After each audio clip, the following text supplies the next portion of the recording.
السلام علیکم ورحمۃ اللہ وبرکاتہ۔ عزیز طلباء، آج خاص عام کی تعریف، ان کے اقسام، ان کی مثالیں، ان سے فراغت کے بعد مطلق اور مقید کے بیان کا آغاز ہونے جا رہا ہے۔ فصل فی المطلق والمقید، یہ فصل ہے مطلق اور مقید کے بیان میں۔ صاحب اصول الشاشی نے اس فصل میں مطلق اور مقید کو ذکر کیا، مشترک اور معول سے پہلے۔ کیوں؟ اس لیے کہ مطلق اور مقید یہ دونوں بھی کتاب اللہ کے اقسام میں سے ہیں، اس طور پر کہ مطلق اور مقید یہ دونوں خاص کے اقسام میں سے ہیں، اور آپ نے پڑھا تھا کہ خاص کتاب اللہ کے اقسام میں سے ہے، لہذا یہ دونوں مطلق اور مقید بھی خاص کے واسطے سے کتاب اللہ کے اقسام میں سے ہوں گے۔ سب سے پہلے مطلق اور مقید کی تعریف سماعت کریں۔ مطلق وہ لفظ کہلاتا ہے جو صرف ذات پر دلالت کرتا ہو اور ذات کے ساتھ کوئی وصف ملحوظ نہ ہو۔ مطلق وہ لفظ کہلاتا ہے جو صرف ذات پر دلالت کرتا ہو اور ذات کے ساتھ کوئی وصف ملحوظ نہ ہو، اور مقید وہ لفظ کہلاتا ہے جو ذات پر دلالت کرتا ہو اور ذات کے ساتھ اس میں کوئی وصف بھی ملحوظ ہو۔ فصل فی المطلق والمقید، یہ فصل ہے مطلق اور مقید کے بیان میں۔ ذهب اصحابنا الحنفیہ الى ان المطلق من کتاب اللہ تعالی اذا امکن العمل باطلاقه فالزیادۃ علیہ بخبر الواحد والقیاس لا یجوز۔ ہمارے اصحاب حنفیہ اس طرف گئے ہیں کہ مطلق کتاب اللہ جب ان کے اطلاق پر عمل کرنا ممکن ہو تو اس پر خبر واحد اور قیاس کے ذریعے زیادتی کرنا، یعنی کتاب اللہ کے اطلاق کو خبر واحد اور قیاس کے ذریعے مقید کر دینا، یہ جائز نہیں ہوگا۔ ہمارے اصحاب حنفیہ اس طرف گئے ہیں کہ مطلق کتاب اللہ جب ان کے اطلاق پر عمل کرنا ممکن ہو تو اس پر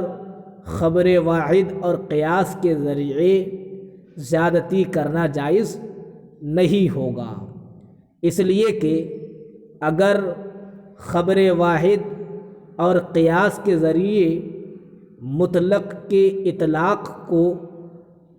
تقیید میں بدل دیں، یعنی مقید کر دیں، تو ایسی صورت میں کتاب اللہ کے وصف اطلاق کو، مطلق کتاب اللہ کے وصف اطلاق کو منسوخ کرنا ہوگا۔ اور آپ یہ بات جانتے ہیں کہ کتاب اللہ یہ قطعی ہے اور خبر واحد اور قیاس یہ ظنی ہے، تو قطعی کو ظنی کے ذریعے منسوخ کرنا جائز نہیں ہوگا، اس لیے کہ ناسخ کے لیے یہ بات ضروری ہے کہ ناسخ کے لیے یہ بات ضروری ہے کہ وہ قوت میں یا تو منسوخ کے برابر ہو یا منسوخ سے اعلیٰ ہو، حالانکہ ظنی قوت میں نہ تو قطعی کے برابر ہوتا ہے اور نہ ہی اس سے اعلیٰ ہوتا ہے، بلکہ ظنی قطعی سے کمتر ہوتا ہے، اس لیے ظنی قطعی کے لیے ناسخ نہیں ہوگا۔ مثالہ فی قولہ تعالی، مطلق کتاب اللہ کی مثال باری تعالی کا فرمان فاغسلوا وجوہکم ہے۔ پوری آیت کریمہ یہ ہے اذا قمتم الی الصلاۃ فاغسلوا وجوہکم وایدیکم الی المرافق وامسحوا برؤوسکم وارجلکم الی الکعبین،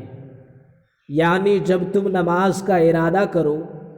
تو اپنے چہروں کو دھوؤ اور اپنے ہاتھوں کو کہنیوں سمیت دھوؤ اور اپنے سر کا مسح کرو اور اپنے پیروں کو ٹخنوں سمیت دھوؤ۔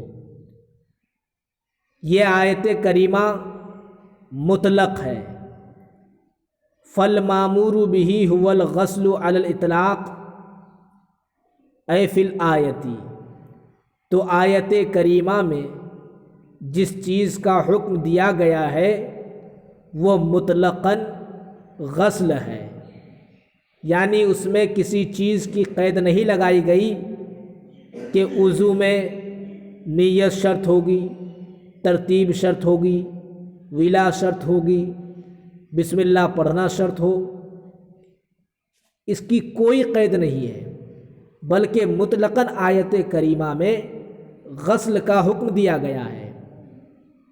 اسی کو فرما رہے ہیں فالمامور بہ فی الآیۃ هو الغسل علی الاطلاق، تو آیت کریمہ میں جس چیز کا حکم دیا گیا ہے وہ علی الاطلاق غسل ہے، دھونا ہے۔ فلا یزاد علیہ شرط النیت والترتیب والموالات والتسمیۃ بالخبر، لہذا خبر واحد کے ذریعے مطلق کتاب پر یعنی غسل پر نیت، ترتیب، موالات اور تسمیہ کی شرط کو اضافہ نہ کیا جائے گا۔ وَلَٰكِن يُعْمَلُ بِالْخَبَرِ عَلَىٰ وَجْهٍ لَا يَتَغَيَّرُ بِهِ حُکْمُ الْکِتَاب، لیکن خبر پر اس طرح عمل کیا جائے گا کہ اس سے کتاب اللہ کا حکم متغیر نہ ہو۔ فَيُقَالُ، تو کہا جائے گا الغسل المطلق فرض بحکم الکتاب والنیت سنت بحکم الخبر، پس کہا جائے گا کہ مطلق غسل فرض ہے کتاب اللہ کے حکم کے سبب، اور نیت، ولا، ترتیب، تسمیہ یہ سنت ہو حکم خبر کے سبب۔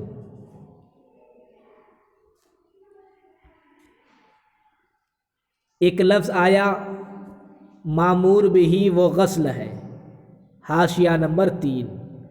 فَإِنْ قُلْتَ، پس اگر آپ اعتراض کریں لا نسلم ان المأمور بہ هو الغسل علی الاطلاق، کہ ہم اس بات کو تسلیم نہیں کریں گے کہ آیت کریمہ میں جس چیز کا حکم دیا گیا ہے وہ مطلقاً غسل ہو، اس بات کو ہم تسلیم نہیں کریں گے۔ کیوں؟ فَإِنَّهُ يُنَافِيهِ قَوْلُهُ تَعَالَى اِذَا قُمْتُمْ إِلَى الصَّلَاةِ فَاغْسِلُوا، اس لیے کہ باری تعالیٰ کا فرمان اِذَا قُمْتُمْ إِلَى الصَّلَاةِ فَاغْسِلُوا غسل علی الاطلاق کے منافی ہے۔ کیوں؟ اس لیے کہ رب نے فرمایا جب تم نماز کا ارادہ کرو تو اپنے چہروں کو دھو، تو ارادہ کا ذکر ہے۔ فَيَكُونُ النِّيَّةُ ثَابِتًا بِالْكِتاب، پس نیت ثابت ہوگی کتاب اللہ سے، لہذا آپ نے یہ کیسے کہہ دیا کہ آیت کریمہ میں علی الاطلاق غسل ثابت ہوتا ہے، یعنی آیت کریمہ میں جس چیز کا حکم دیا گیا یعنی مامور بھی وہ علی الاطلاق غسل ہے، آپ کا یہ کہنا درست نہیں ہے، بلکہ اسی آیت کریمہ سے نیت بھی ثابت ہو جاتی ہے۔ یہ اعتراض ہے۔ جواب: قلت، میں کہوں گا اشتراط النیت یقتضی اللہ یکون الماء طہورا بدون النیت۔ جواب یہ ہے کہ نیت کو شرط قرار دینا، یعنی اگر غسل کے ساتھ ساتھ وضو میں نیت بھی شرط قرار دیا جائے تو یہ نیت کو شرط قرار دینا یہ مقتضی ہوگا کہ پانی بغیر نیت کے پاک کرنے والا نہ ہو۔ یقتضی اللہ یکون الماء طہورا بدون النیہ، پانی بغیر نیت کے پاک کرنے والا نہیں ہوگا۔ وقد قال اللہ تعالی، جبکہ اللہ رب العزت نے ارشاد فرمایا، انزلنا من السماء ماء طہورا، کہ ہم نے آسمان میں سے مائع طہور نازل فرمایا۔ فإنه يقتضي أن يكون الماء طہورا بدون النیة على الإطلاق، تو بے شک یہ آیت کریمہ تقاضا کرتی ہے کہ پانی مطلقاً بغیر نیت کے پاک کرنے والا ہو۔ تو اگر نیت کو شرط قرار دیا جائے تو خرابی یہ لازم آتی تھی کہ بغیر نیت کے پانی پاک کرنے والا ہی نہ ہو، جبکہ دوسری آیت میں خود صراحت کے ساتھ ہے کہ پانی پاک کرنے والا ہے، وہاں علی الاطلاق ہے، بغیر نیت کے پانی پاک کرنے والا ہے۔ واشتراط النیت یقتضی اللہ یکون مطہرا بدون النیہ، اور نیت کو شرط قرار دینا یہ مقتضی ہے کہ بغیر نیت کے پاک کرنے والا نہ ہو۔ وفیہ ابطال ھذا المنطوق، تو اگر نیت کو شرط قرار دیا جائے تو ایسی صورت میں اس منطوق کو باطل کرنا لازم آئے گا۔ وہو اقوی من المحذوف، جبکہ یہ منطوق محذوف سے اقوی ہے، لہذا ماننا پڑے گا کہ آیت کریمہ میں غسل علی الاطلاق مامور بھی ہے، نہ کہ نیت شرط ہے۔ اچھا، ایک لفظ آیا تھا فالمامور بہ هو الغسل علی الاطلاق، آیت کریمہ میں جس چیز کا حکم دیا گیا ہے وہ مطلقاً غسل ہے۔ حاشیہ نمبر 4۔ علی الاطلاق کا کیا مطلب؟ اے سواء کان مع النیۃ او بدونہا، مطلقاً مامور بھی وہ غسل ہے، یعنی برابر ہے کہ وہ نیت کے ساتھ ہو یا نیت کے بغیر ہو۔ ومع الترتیب او بدونہ، یا ترتیب کے ساتھ ہو یا ترتیب کے بغیر ہو۔ وکذا سائر السنن، ایسی ہی دیگر سنتیں بھی ہیں۔ فلو شرط شیء من النیۃ والترتیب ونحوہما للاختبار الواردۃ فیہا لا یکون مطلق الغسل ویکون نسخ اطلاق الکتاب باخبار الاحاد وذا لا یجوز۔ پس اگر نیت، ترتیب، ان کے علاوہ تسمیہ، ولا وغیرہ کو، ان میں سے اگر کسی چیز کو وضو میں شرط قرار دیا جائے ان اخبار احاد کی وجہ سے جو نیت، ترتیب، ولا وغیرہ میں وارد ہے، تو ایسی صورت میں لا یکون مطلق الغسل، تو غسل مطلق نہیں رہے گا۔ ویکون نسخ اطلاق الکتاب، اور اس وقت کتاب کے اطلاق کو بے اخبار الاحاد، اخبار احاد کے ذریعے منسوخ کرنا لازم آئے گا۔ وذا لا یجوز، اور یہ جائز نہیں ہے۔ لہذا خبر واحد کے ذریعے کتاب اللہ کے اطلاق کو باطل نہیں کیا جائے گا، بلکہ ہاں ہم اس طریقے پر عمل کریں گے کہ کہیں گے کہ کتاب اللہ کے حکم کے سبب غسل فرض ہے، اور اخبار احاد کے سبب وہ ساری باتیں، نیت، ترتیب، ولا، یہ ساری باتیں سنت ہوگی۔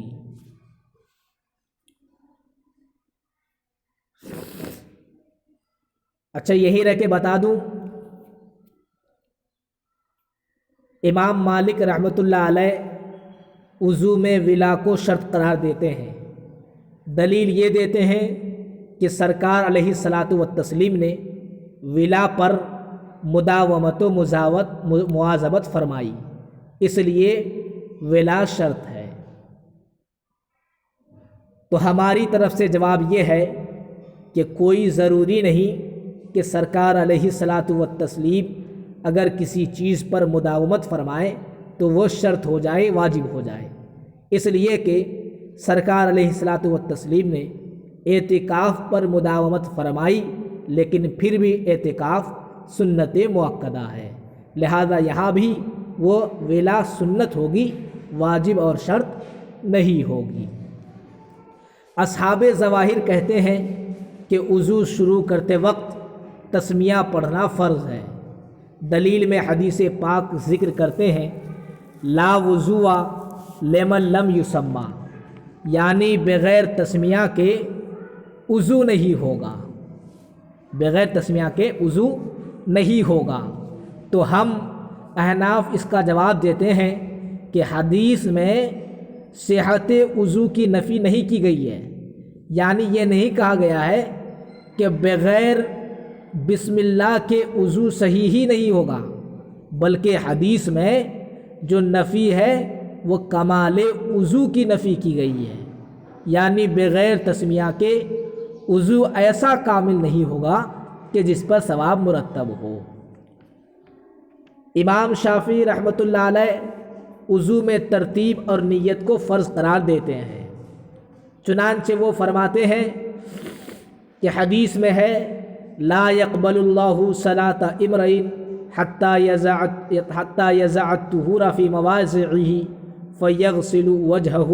ثم یدیہ، یعنی اللہ تعالی کسی آدمی کی نماز قبول نہیں فرماتا یہاں تک کہ وہ وضو کو اپنے مواقع میں نہ رکھ لے، پس اپنا چہرہ دھوئے پھر اپنا ہاتھ دھوئے۔ تو اس جگہ فیغسل وجہہ ثم یدیہ لفظ ثم ترتیب پر دلالت کرتا ہے، اور نیت کے فرض ہونے پر انما الاعمال بالنیات والی حدیث سے استدلال کرتے ہیں اور کہتے ہیں کہ اعمال کی صحت نیتوں پر موقوف ہے، اور وضو بھی ایک عمل ہے، لہذا وضو کی صحت بھی نیت پر موقوف ہوگی، اور جب وضو کی صحت نیت پر موقوف ہوگی تو وضو میں نیت کا فرض ہونا ثابت ہو گیا۔ ہم احناف جواب دیتے ہیں کہ جو امام شافعی نے حدیث پیش کی لا يقبل اللہ صلاة امرئ حتى يزع الطہور فی مواضعہ فیغسل وجہہ ثم یدیہ، ہم کہتے ہیں یہ حدیث محدثین کے نزدیک ضعیف ہے، یہ حدیث محدثین کے نزدیک ضعیف ہے۔ نیز یہ کہ ابو داؤد میں مروی ہے کہ سرکار اسلام وضو کرتے وقت اپنے سر کا مسح بھول گئے تو آپ نے وضو سے فراغت کے بعد سر کا مسح کیا، تو اگر ترتیب فرض ہوتی تو آپ صلی اللہ علیہ وسلم اس صورت میں وضو کا اعادہ فرماتے، اور آپ نے وضو کا اعادہ نہ فرمایا، یہ اس بات کی دلیل ہے کہ وضو میں ترتیب فرض نہیں ہے۔ اور جو حدیث انما الاعمال بالنیات والی حدیث پیش کرتے ہیں نیت کے فرض ہونے پر، اس کا جواب یہ ہے کہ اعمال سے پہلے لفظ ثواب مقدر ہوگا، لہذا اب حدیث کا مطلب یہ ہوگا اعمال کا ثواب نیتوں پر موقوف ہے، نہ کہ اعمال کی صحت نیتوں پر موقوف ہے، اور جب ایسا ہے تو وضو میں نیت کا فرض ہونا ثابت نہیں ہوگا۔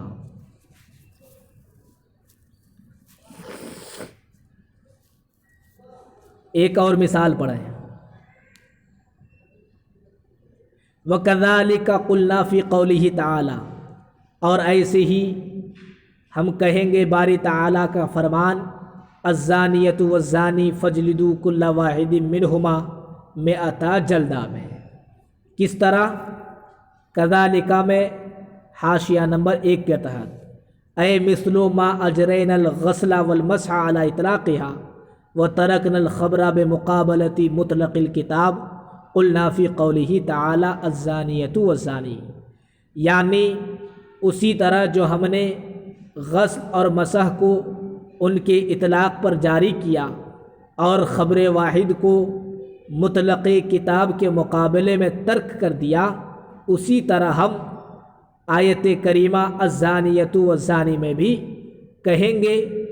کہ اس میں 100 کوڑے لگانا یہ کتاب اللہ سے ثابت ہے غیر محسن اور غیر محسنہ کے لیے، لہذا زنا کی حد جو ہوگی وہ 100 کوڑا ہوگا، اور 1 سال کے لیے جلا وطن کرنا جو خبر واحد سے ثابت ہے اس کو ہم ترک کر دیں گے۔ ہاں ہم یہ کہیں گے کہ آیت کریمہ میں جو 100 کوڑا ثابت ہے وہ مطلقاً ہے، اس کے اطلاق پر عمل کیا جائے گا، اور خبر واحد پر اس طریقے سے عمل کریں گے کہ 1 سال کے لیے جلا وطن کرنا وہ انتظامی مصلحت کی وجہ سے مشروع ہوگا۔ رب نے فرمایا الزانیۃ والزانی فاجلدوا کل واحد منہما 100 جلدہ،